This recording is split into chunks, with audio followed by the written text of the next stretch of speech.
So let me give an introduction on nutrients. They're kind of like vitamins, but they're nutrients. These are kind of non-metal ions, metal ions.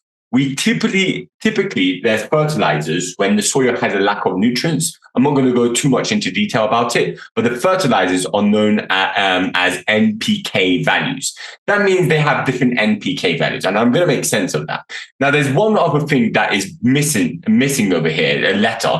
That is M, okay? And I'm going to go through what the M stands for. But N stands for nitrates, the P stands for phosphates, and the K over here stands for potassium. These are just the chemical symbols that are given in chemistry. And the M, which you do not they do not give any NPK, they do not call fertilizers NPK M, but M is an additional nutrient that the plants need, and that is magnesium. So whenever soils are lacking in nutrients, you could buy inorganic fertilizers, man-made fertilizers, or you could use natural fertilizers. So, for example, compost, which are basically dead plants that can be broken down by the bacteria back into nutrients, or you could use manure, which is basically animal poop, which is also rich. I'm not going to go too much into detail about it, but there's a lot of information. Now, all of these NPK and the nitrates, phosphates, potassium, magnesium are needed for the plant to be healthy. Now, in the 19th century, a person developed this experiment. His name was Wilhelm. So that's how you spell it. I probably said it incorrectly,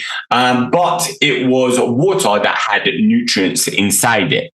Now, you know that plants need soil to grow, but actually they can grow in water as long as the water is given nutrients, which he demonstrated with his experiment. So he put a plant cutting, which basically contains at least one organ, which is the leaf. It could have many leaves, but at least one leaf, as well as a portion of the stem. Now, you could also in this water, there's going to be a bunch of nutrients, vitamins, as well as some hormones that will allow the plant to actually grow. I don't want to go too much into detail about the hormones. We'll tackle this later on. Now, they do put aluminium foil covering the thing over here, and that's just to prevent light from entering. The reason why you want to prevent light from entering is because you do not want algae to develop inside there. Okay, because if the algae develops inside there, it will take up the nutrients from the water and it won't allow this plant to develop. You want the light just to hit this plant